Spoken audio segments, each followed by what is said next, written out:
حضرت شاہ عبدالعزیز دہلوی رحمۃ اللہ علیہ کے زمانے میں ایک ہندو پنڈت نے ایک اعلان کیا کہ ہندو مذہب سچا مذہب ہے اور اسلام جھوٹا مذہب ہے، اور دلیل اس نے یہ پیش کی کہ ہمارا فلاں مندر جو 2000 سال سے بنا ہوا ہے آج تک بالکل صحیح سالم ہے، اس کی دیواریں، کھڑکیاں، دروازے، غرض سب کچھ ویسے کا ویسے آج تک اپنی اصلی حالت میں موجود ہے، جبکہ مسلمانوں کی مساجد 1 سال بھی نہیں گزرتا کہ رنگ و روغن، در و دیوار، دروازے، کھڑکیاں سب کچھ خراب ہونا شروع ہو جاتے ہیں۔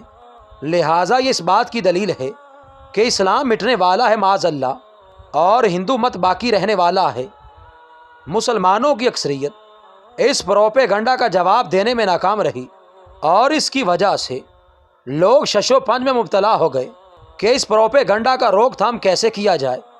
ایسے میں حضرت شاہ عبدالعزیز دہلوی رحمۃ اللہ علیہ آگے آئے اور انہوں نے اعلان کیا کہ اس کا جواب میں دوں گا۔ پنڈت نے کہا، کیا جواب ہے؟ حضرت نے کہا کہ ایسے نہیں، اسی مندر کے دروازے پر جواب دوں گا۔ مقررہ وقت پر مسلمان اور ہندو سب جمع ہو گئے کہ دیکھیے کیا جواب دیتے ہیں۔ حضرت صاحب مندر کے دروازے پر کھڑے ہو گئے اور قرآن کی آیت تلاوت کرنے لگے۔ اگر اللہ تعالیٰ اس قرآن کو پہاڑ پر بھی نازل کر دیتے تو وہ پہاڑ بھی اللہ تعالیٰ کے جلال سے ڈر کر ٹکڑے ٹکڑے ہو جاتا۔ آپ آیت پڑھتے جاتے اور مندر کے در و دیوار، دروازوں کی طرف انگلی سے اشارہ کرتے جاتے۔ ایسے میں اللہ تعالیٰ نے آپ رحمت اللہ علیہ کے ہاتھ پر اپنے دین کی حقانیت کی کرامت ظاہر کر دی، اور مندر کی دیواریں گرنا شروع ہو گئیں، دروازے ٹوٹنے لگے۔